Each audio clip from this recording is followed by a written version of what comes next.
Boa noite a todos. Nós estamos estudando os ensinos por parábola e hoje a parábola é o fariseu e o publicano. Essa parábola de Jesus, de uma forma geral, o que ela nos ensina? Ela nos ensina o comportamento humano, porque aqui ele está usando duas personagens, o fariseu e o publicano. Já já nós vamos ver qual que era a posição na sociedade do fariseu e do publicano. Mas quando Jesus toma como exemplo o publicano e o fariseu, ele não estava falando exatamente de um cargo, de uma função ou de uma pessoa. Ele estava falando de um comportamento humano, que nós podemos expressar ou a do publicano, ou a do fariseu, ou em algumas ocasiões a mesma pessoa, o mesmo espírito, estando encarnado ou estando desencarnado, ele pode se comportar como fariseu e como publicano. E também essa parábola, ela traz consigo a confirmação daquilo que a gente já vem estudando em outras passagens, que é a grande importância da prece. A prece como elemento, como meio da gente se sintonizar com as esferas superiores da vida, para a gente não se perder no trabalho automático, mecânico, das funções e das tarefas que a vida aqui na Terra nos impõe.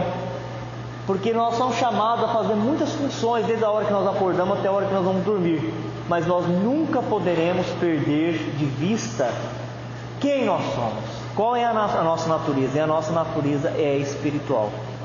Se nós perdermos de vista que nós somos espíritos imortais, todas as nossas decisões, os nossos planos, os nossos projetos, eles se perdem, porque a gente começa a se confundir com a carne, com a terra, com as coisas que acontecem aqui.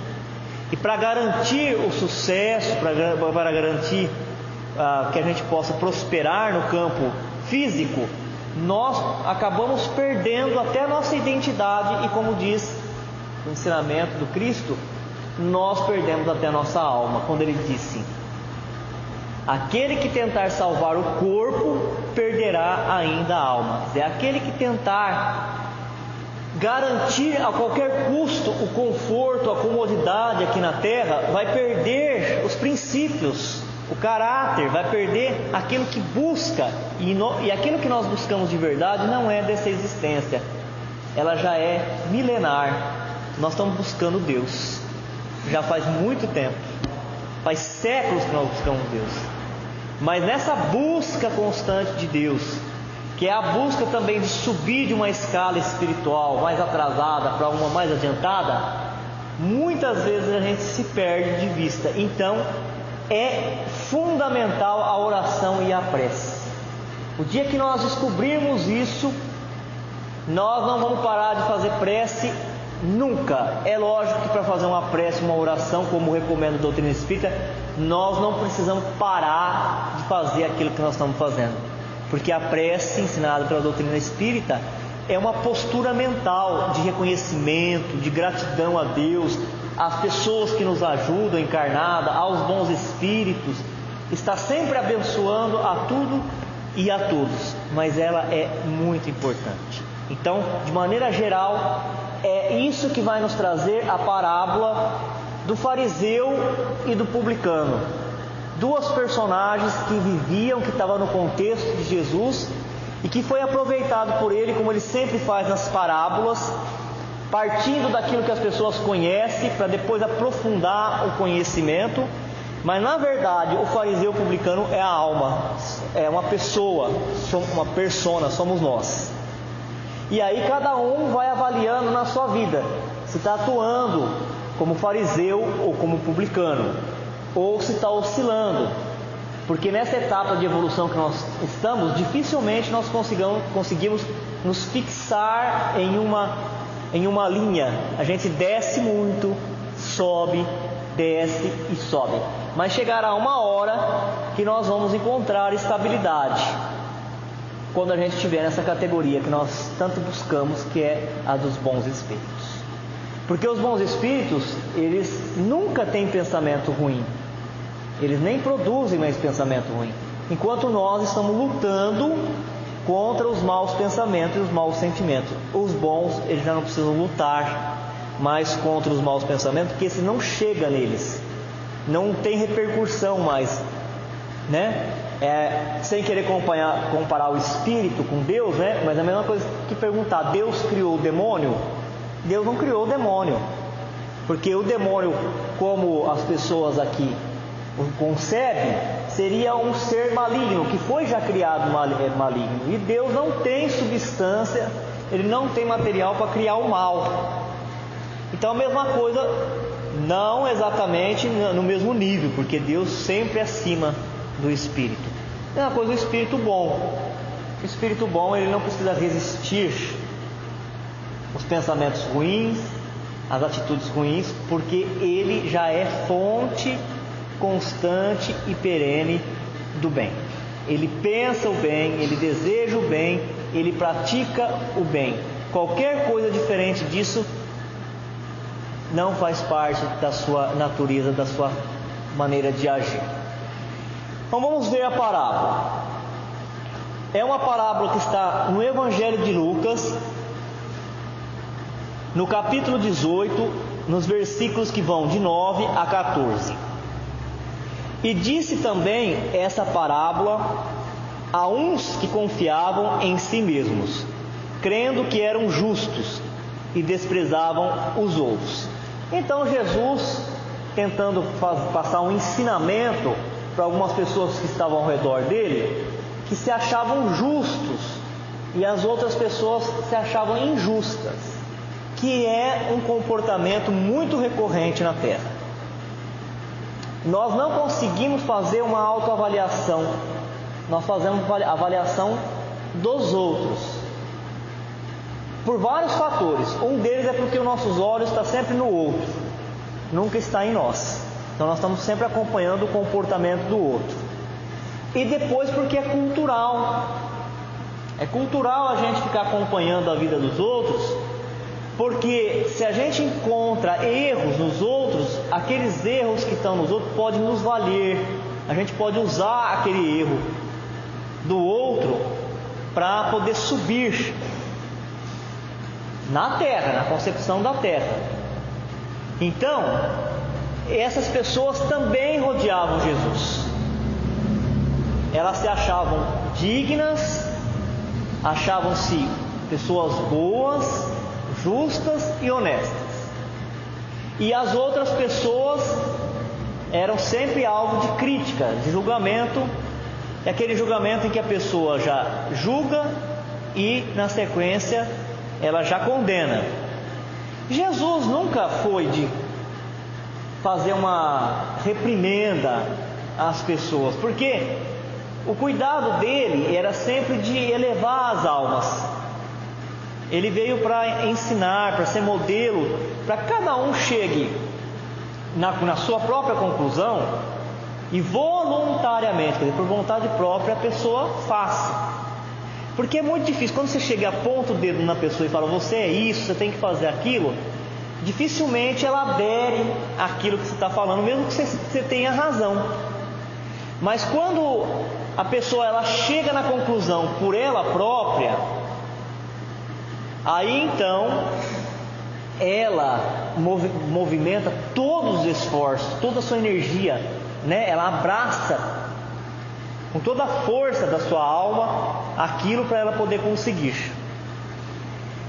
O nosso desespero, a nossa ansiedade é que nós queremos para agora, porque embora nós falamos que nós acreditamos na imortalidade, que nós acreditamos na vida sucessiva, nós agimos na nossa vida como se essa fosse a última. Então tem que acontecer agora. Jesus não tinha essa preocupação, né? Por que ele não chega e não faz isso agora? De vez em quando a gente até é ousado, né? A gente quer dar a dica para Jesus de como agir. Ele que ganhou de Deus o compromisso de governar a terra, de liderar a terra espiritualmente, porque ele tem condições para isso. E muitas vezes nós queremos ensinar até o Cristo como fazer, né? Por que ele não chega lá no umbral e acaba com aquilo lá tudo? Que coisa aquilo lá? coisa feia, todo mundo sofrendo, gemendo, que absurdo. Como é que tem que fazer? Tem que pegar todos aqueles espíritos, ou levar tudo para o céu, ou levar tudo para o inferno, né? Que negócio é esse? Mas Jesus, e também aquela corte celestial de espíritos que acompanha Jesus executando as suas ordens, o seu comando, eles atingiram um patamar de espiritualidade que eles não têm a ansiedade que nós temos. E eles sabem que o Espírito, ele vai chegar lá. Cada um vai chegar ao seu tempo, vai chegar ao seu ritmo. E quando a gente fala isso, casa bem com a parábola. Tem pessoas que falam, mas e nós? Vamos ficar sofrendo? Não é os que cercaram de Jesus falando, nós somos justos e o povo é injusto? Enquanto isso, nós vamos ficar sofrendo? Olha quanta gente violenta, agressiva. Eu trabalho, compro as coisas, ponho na minha casa, eles entram na minha casa. Claro que ninguém quer isso. Vai continuar desse jeito? Se a gente se colocando como justo e os outros injusto. Então Jesus, ele elaborou uma maneira de mostrar para a gente, sem ele apontar o dedo em risque, como que é o nosso comportamento, para a gente se posicionar e ver se nós estamos agindo como o fariseu, repensar a nossa prática e a nossa atitude, a nossa ação, para que a gente possa agir como o publicano, não necessariamente como os publicanos, mas como o publicano da parábola. Vamos ver? Então ele fala assim para o pessoal que está ouvindo, ele não perde o equilíbrio, né? Ele não perde a serenidade, senão fosse outro, já ia falar assim, fica quieto vocês, estão julgando as pessoas, vocês estão pensando que vocês são perfeitos, e já ia levantar um monte de defeito da pessoa que estava falando. Ele não faz isso. Olha como que ele faz. 2 homens subiram ao templo a orar, um fariseu e o outro publicano. Aqui ele está dizendo que subia ao templo para orar, porque o templo de Jerusalém, o principal templo religioso deles, estava colocado no alto. Então quem estava na redondeza ou nas outras cidades tinha que se deslocar e tinha que subir. Mas na linguagem espiritual, subir é a vibração. Então aqui são as duas coisas. Quer dizer, quando nós falarmos com Deus, não importa o lugar onde nós estivermos, pode ser dentro do templo, pode ser na nossa casa, pode ser no ambiente de trabalho ou na rua, mas nós temos que nos elevar, porque Deus é uma vibração intensa, alta, de amor. E a linguagem para se comunicar com Deus não é a linguagem articulada do homem, é a linguagem do sentimento. Deus sempre fala conosco, mas se nós não nos elevarmos, nós vamos correr o risco de não ouvir a resposta que Ele nos deu. Então temos que elevar a nossa vibração. Por isso que Ele também tinha ensinado em outra parábola, Jesus, se a gente tem alguma coisa contra alguém, ou alguém tem alguma coisa contra a gente, que a gente vá se reconciliar para depois ir para o templo. Quer dizer, se a gente tem alguma coisa, alguma consciência pesada de algo, só tem um jeito da nossa consciência ficar limpa, é de buscar a reconciliação. A reconciliação às vezes a gente busca pedindo perdão, pedindo desculpa, e às vezes a gente tem que reparar mesmo o mal que fez. Por quê? Não é assim, quem participa de passe e trabalho mediúnico, na hora que você vai fechar o olho, que você vai se concentrar naquilo, se você tiver alguma coisa errada ali, vem na hora o pensamento, não é isso? Era isso que Jesus estava falando. Vem na hora, você não quer, você fica lutando, vem na hora. Então se você tiver alguma coisa em desacerto, uma desinteligência, qualquer coisa para resolver, não tem essa questão, né, do pessoal falar, tem que aprender a ligar e desligar. A gente até fala isso para os outros, mas não é automático assim. Então, por quê? Porque nós somos uma mistura de emoção, né, o sentimento, e da racionalidade.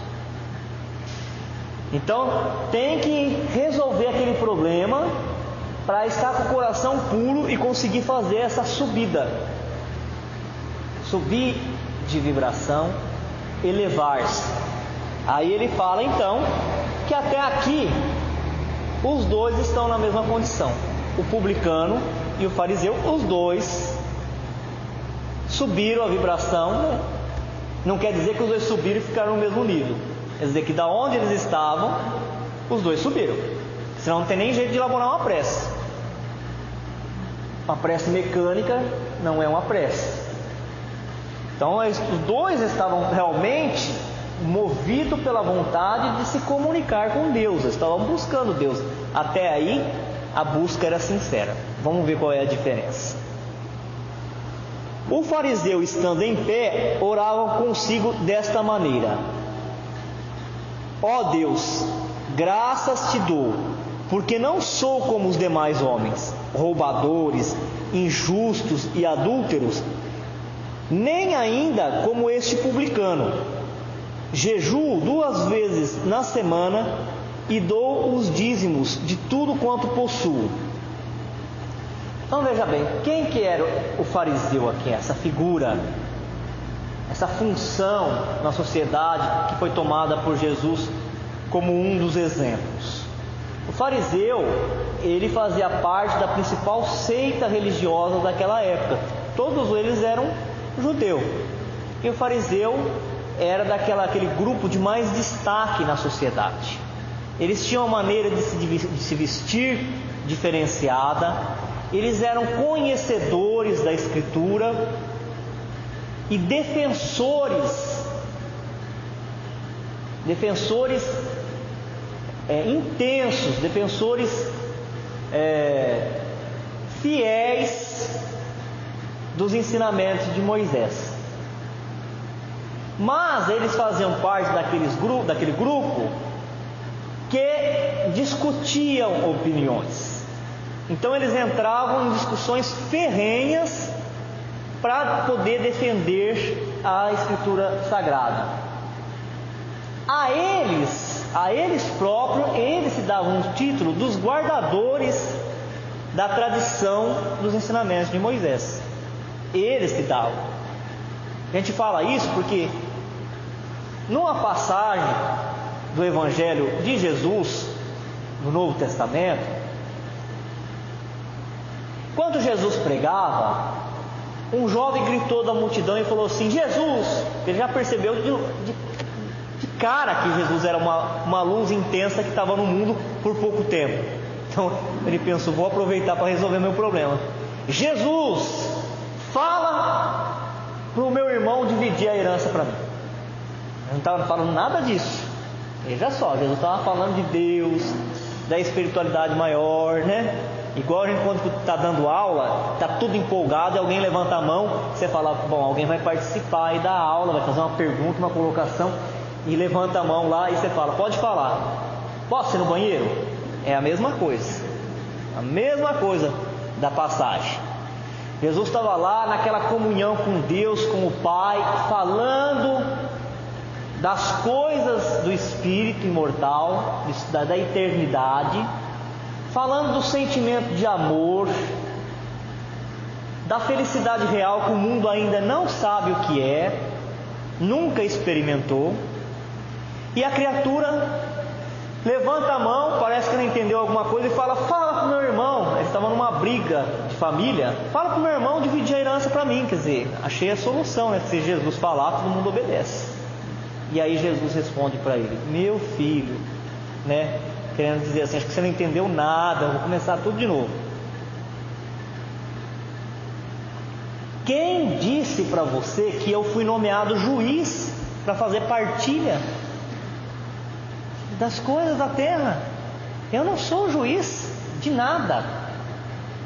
Como é que eu vou me envolver numa questão de família e dividir herança? Eu não sou juiz, não sou nomeado, quer dizer, eu estou aqui para outra coisa. Assim também o espírita e o religioso, quando vai aconselhar alguém, né? A gente vai aconselhar sempre a orar, buscar na inspiração com o guia espiritual, com o anjo da guarda, que tem todo o conhecimento da encarnação daquela pessoa, qual é o programa de encarnação dela e das pessoas que estão envolvidas com ela. Muitas vezes a gente está de frente com uma pessoa e fala assim: meu Deus, olha o que essa pessoa está fazendo, ela está herdando tudo isso sem trabalhar. O pai e a mãe trabalhou tanto e ela está herdando sem trabalhar. É o que nós pensamos. É o que nós achamos. Nem sempre é verdade, às vezes é, mas nem sempre é. Às vezes naquela encarnação o pai e a mãe estão devolvendo para a criatura aquilo que ela tomou na outra existência. É uma oportunidade de resgate. Se a gente entra no meio daquilo lá, o compromisso fica para nós. Cuidado. Cuidemos daquilo que nós falamos para o outro fazer, porque o compromisso fica para nós. Larga, separa, junta, divide assim, pega o dinheiro lá. Cuidado com o que nós falamos, porque quem se toma o direito de ser juiz da causa do outro fica responsável pelas consequências. Nem Jesus fez isso.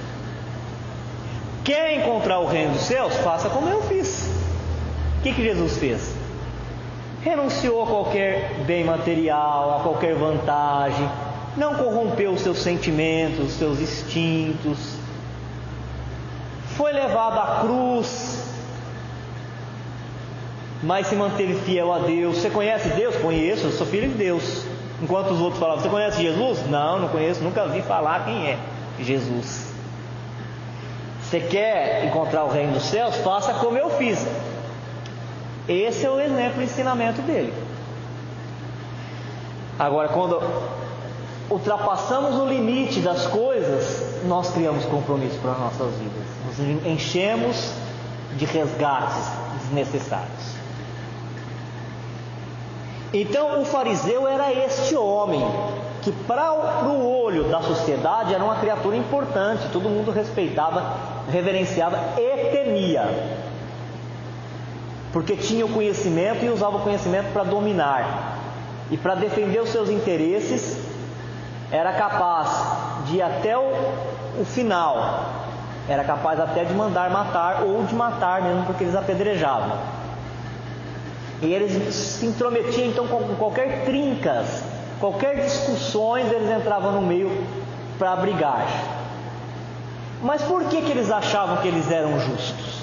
Porque eles iam para os templos e cumpriam com as obrigações exteriores, com os rituais, costumes. Seria a mesma coisa que hoje, né? Nós não estamos lá na Palestina, mas seria a mesma coisa que hoje a gente ir para qualquer igreja, e porque vai na igreja, qualquer uma delas, incluindo o centro espírita, e porque vai, fica aquele determinado horário, cumpre alguns rituais, acha que está quite com Deus, está agradando a Deus. É que eles achavam. Então eles cumpriam todos os rituais que estavam colocados pelo judaísmo.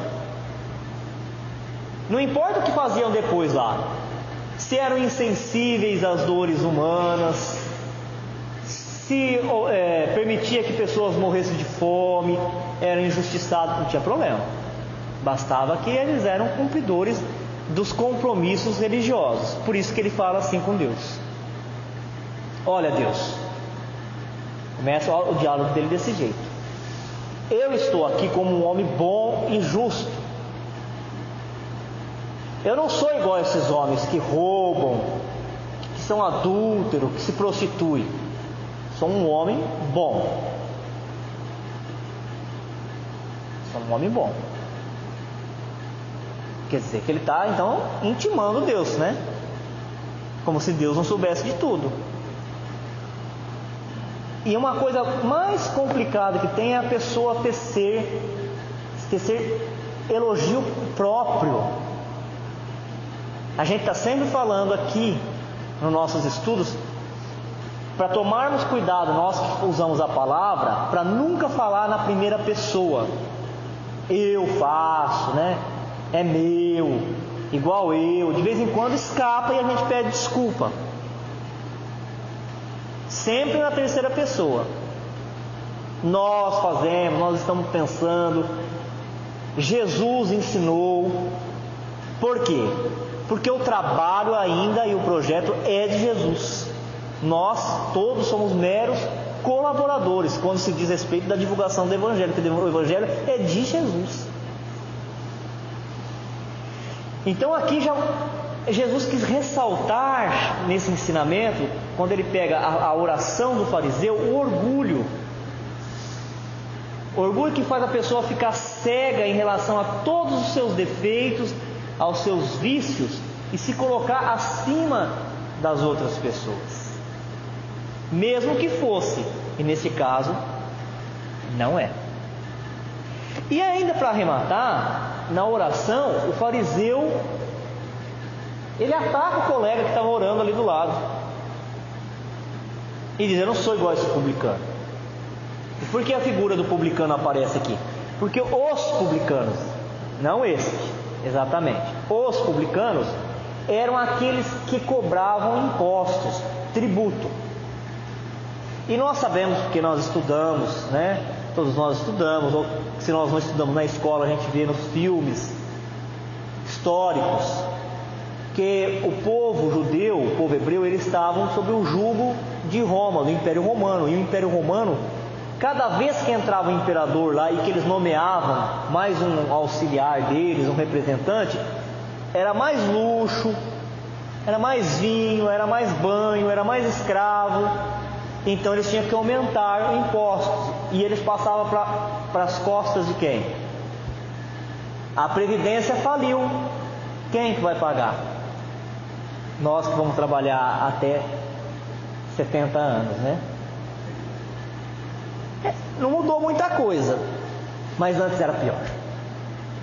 Era pior porque não sobrava para as pessoas que trabalhavam, e eles eram camponeses, trabalhavam duro no campo, nem para eles comerem. Então imagine como que o publicano era visto pelas pessoas. Quando um publicano chegava numa cidade, ele corria um sério risco de morte, de vida, porque ninguém gostava do publicano. Assim como hoje pouca gente gosta do imposto de renda, né? E ainda a gente sabe que hoje o imposto de renda ele é acompanhado. Essa verba que é arrecadada no imposto de renda, ela tem de ser convertida em saúde, em educação, em transporte, tudo isso. Naquela época não, era só tirado e só tirado, e era só para o luxo e privilégio do Império Romano, ou daqueles que estavam sob a graça do Império Romano. Então as pessoas tinham pavor. Ela já estava morrendo de trabalhar, para ela não custava nada ela pegar uma foice e atacar o publicano quando ele chegava ali para colher aqueles impostos. Você vai fazer o que comigo? Você já está me matando, me humilhando a minha família. Então eles não tinham medo. Os publicanos eram considerados pessoas de má vida e detestados pelo povo. Foi por isso que Jesus aqui também coloca o publicano como um outro lado da moeda do comportamento humano.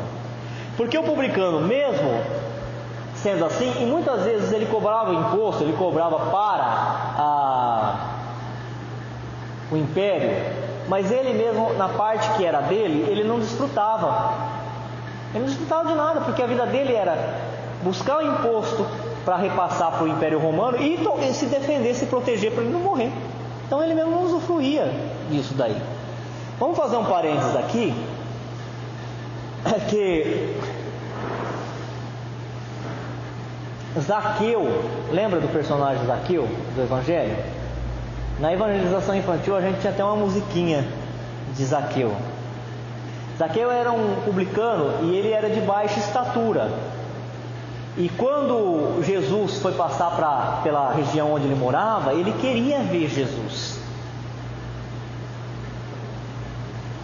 Ele queria ver Jesus, mas a multidão chegou primeiro e fechou a passagem por onde Jesus ia passar.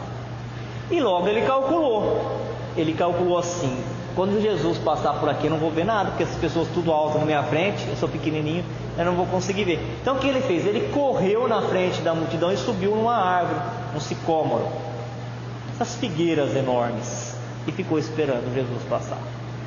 Quando Jesus passou, ele foi de encontro onde estava Zaqueu e olhou para Zaqueu e disse: Zaqueu, desce daí, Zaqueu, porque vai preparar a sua casa, porque hoje eu vou ceiar na sua casa. Depois nós vamos ter Zaqueu encarnado no Brasil na figura excelsa de Bezerra de Menezes, passado 2000 anos, nós teremos Zaqueu como bezerro de menino. Ele era um publicano. Ele era um publicano. Essa passagem também é cheia de significados espirituais, porque ela diz assim para nós: nós temos baixa estatura espiritual. Os nossos vícios, nossos defeitos nos coloca abaixo dos outros espíritos. Mas nós podemos subir, vencer os nossos vícios. Aquela árvore antiga que tem lá, o sicômoro, na Bíblia, é sinal do homem primitivo que está aqui na Terra há muito tempo, lutando por evoluir. Mas nós podemos subir, desde que a gente coloque muito esforço. Não pare no obstáculo. Porque Zaqueu podia falar: eu não vejo Jesus, cheguei atrasado, olha essa multidão, como é que eu vou ver esse homem? Ele podia ter feito isso e voltado para casa. Mas ele elaborou uma estratégia. Eu quero, quer dizer, a vontade firme, eu quero vencer esse vício, eu quero vencer essa doença, essa enfermidade, eu tenho vontade. E elabora uma estratégia e coloca ela em prática. Então eu vou correr na frente das pessoas, eu vou me esforçar mais. Eu vou me esforçar mais. Hoje em dia, o que a gente ouve as pessoas falar? Eu tenho dificuldade. Aí elas colocam assim: eu tenho dificuldade, como se dizendo assim: eu tenho dificuldade, então vocês têm que resolver para mim. Em todos os campos, em todas as áreas que a gente tiver, as pessoas falam isso. Eu tenho dificuldade. E o que a gente pode pensar, considerando todos esses ensinamentos? Que quem tem mais dificuldade deverá ser sempre aquele que deverá se esforçar mais. Eu tenho dificuldade, então vocês fazem para mim, resolvem o meu problema. E aí então ele se esforçou mais, ele correu na frente, ele subiu com esforço, não mediu esforço para vencer os obstáculos. Jesus falou: hoje eu vou entrar na sua casa. Quer dizer, a mensagem espiritual entrou na alma, porque a nossa verdadeira casa é o nosso espírito, é a nossa mente. Entrou na casa de Zaqueu. E quando Jesus chegou lá na casa de Zaqueu, ele disse assim para Jesus: as pessoas falam que eu estou pegando o dinheiro delas, que ele era cobrador de impostos, por isso que eu estou falando a história dele. Mas eu quero dizer o seguinte, que eu nunca peguei além daquilo que eu deveria pegar, porque era assim: Roma chegava, vamos imaginar aqui esse salão aqui, Roma chegava aqui, ela dividia ali em 4 e falava para cada publicano: você vai cuidar desse quadrante, você vai cuidar desse, você deste e desse, e você vai cobrar o imposto desse daqui.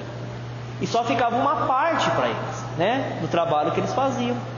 Então ele fala: eu nunca peguei nada além daquilo que eu deveria pegar, mas estou à disposição de qualquer um que venha me dizer que eu peguei alguma coisa de alguém. Se eu peguei, eu devolvo 4 vezes mais aquilo que eu peguei. Era Zaqueu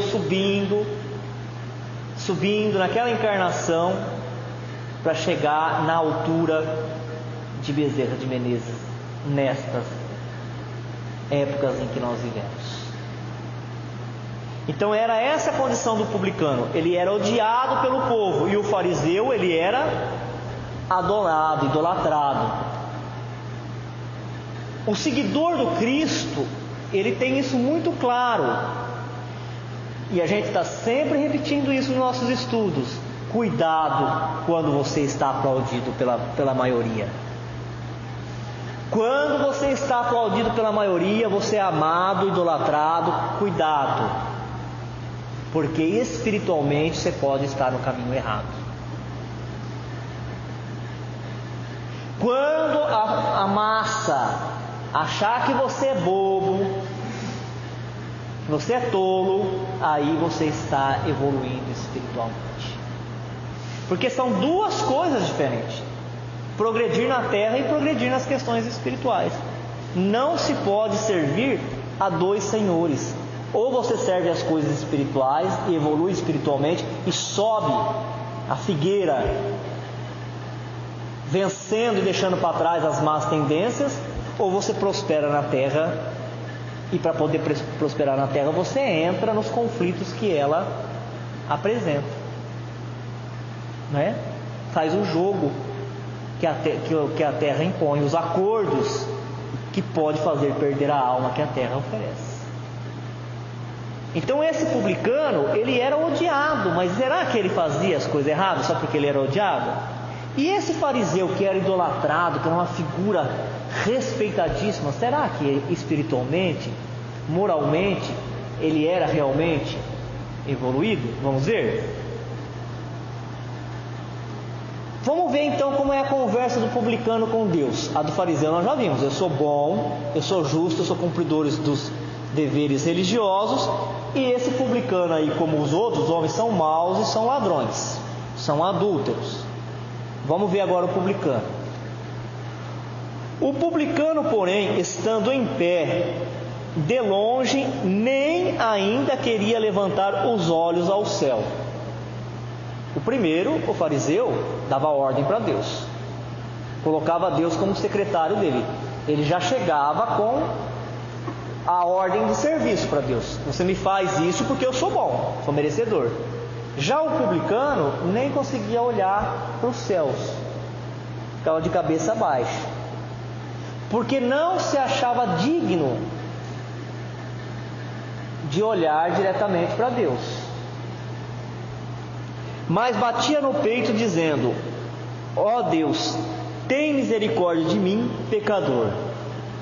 Digo-vos que este desceu justificado para a sua casa, e não aquele, porque qualquer que a si mesmo se exalta será humilhado, e qualquer que a si mesmo se humilha será exaltado. Lucas capítulo 18, versículo 9 a 14. Então Jesus arremata o ensinamento para as pessoas que estão ao redor dele. Você vê que classe, que categoria? Não precisou repreender ninguém que estava ali, né? Difícil, só Jesus mesmo para fazer assim.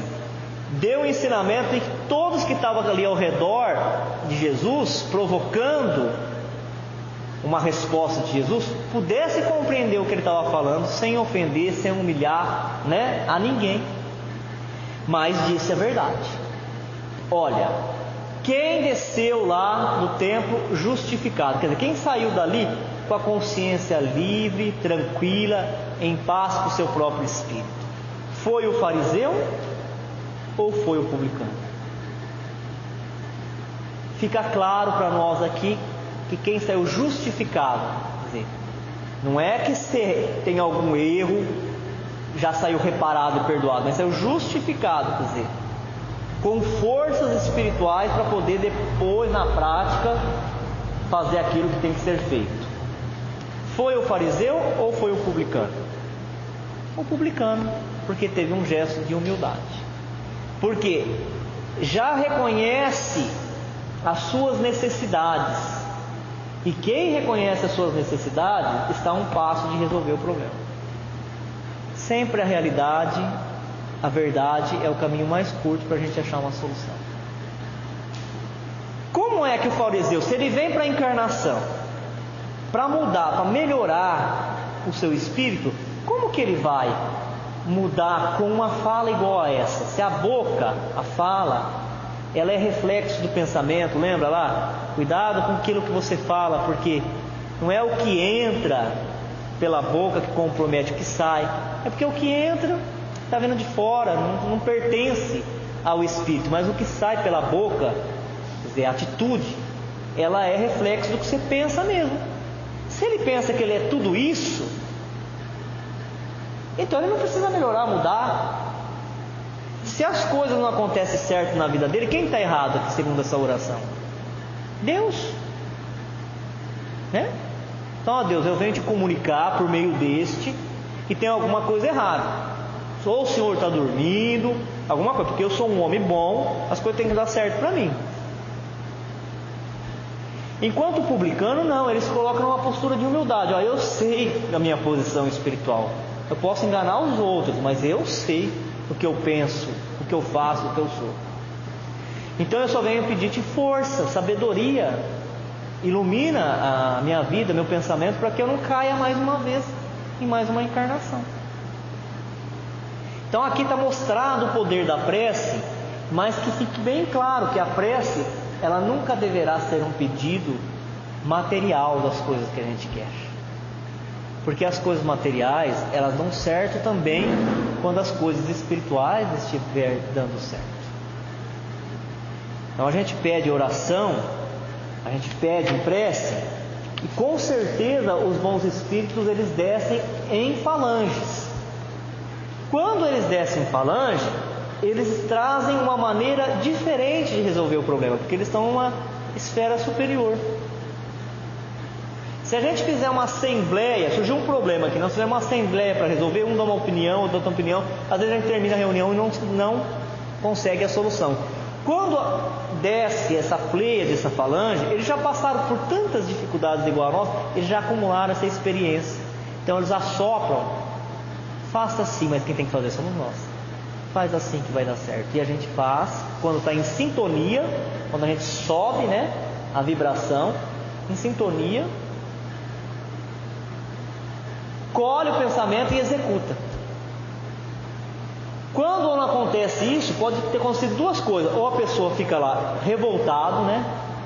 Eu não presto para nada, eu não sirvo para nada, para mim nada dá certo, quer dizer, não subiu. Como é que vai fazer uma prece? Tem jeito. Você pergunta para a pessoa quando elas estão passando por dificuldade, nas triagens que a gente faz, os trabalhos de acolhimento fraterno, você pergunta para elas, todas elas estão fazendo prece, elas não deixam nem você terminar de falar. Você fala, mas você está fazendo? Estou fazendo prece todo dia. Deixa, que eu mais faço. Desde que minha mãe me ensinou a fazer oração, eu faço todo dia. Ela não deixa você terminar de falar. Então por que está dando errado? O que será que está dando errado? A maneira de se posicionar espiritualmente.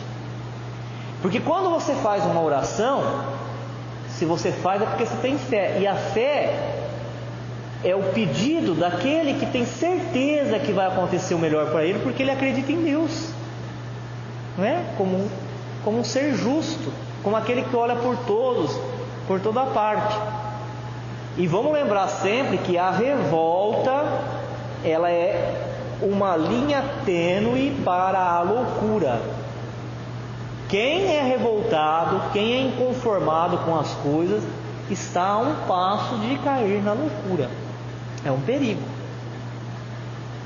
Ou a segunda hipótese, até se elevou, até subiu, mas na hora que vem a intuição, o conselho, não quer interferir. Seria a mesma coisa, só para a gente estar encerrando aqui, o nosso tempo já deu, o intérprete infiel, né? Intérprete infiel. Tem alguém falando numa língua e as pessoas que estão ouvindo não entendem aquela língua. Aí então contrata-se o intérprete. O intérprete fiel, ele só vai passando para a língua dos ouvintes aquilo que o palestrante está falando. O intérprete infiel é aquele que vai colocando a sua opinião junto, que acontece quase sempre. Então a pessoa fala, nós estamos aqui em nome de Jesus, porque nós somos espíritos imortais. O intérprete fala, ele está falando que nós estamos aqui em nome do Cristo, porque nós somos espíritos imortais, mas eu acho que nós não somos. Nós devemos fazer as coisas certas enquanto nós estamos vivos, mas morreu, acabou. Então muitas vezes na oração, na ligação, nós recebemos o conselho, a intuição, mas nós mudamos ela, porque nós não queremos. Então a gente faz uma oração e as coisas não estão dando certo. Aí os espíritos vêm com aquela calma, paciência e falam assim, abre mão disso. E a gente fala, é verdade, eu vou abrir mão. Daqui a pouquinho a gente já começa a racionalizar, mas eu vou abrir mão disso? Eu não vou deixar barato não. Eu vou lá, a pessoa me falou isso, eu vou falar isso, aquilo para ela. Porque se a gente não tiver revoltado, inconformado, e a gente ouvir a instrução que vem do mais alto e colocar em prática, não tem erro, não tem como dar errado, né? É isso que a gente tem aprendido com o Evangelho de Jesus. Então hoje nós só lemos a parábola o fariseu e o publicano e vimos o contexto geral. Depois, quarta-feira, nós vamos começar a ver pelos versículos dela, porque cada versículo nesse material tem uma interpretação, tem um comentário. Eles costumam trazer algum complemento, né, de outros livros espíritas para a gente poder entender melhor.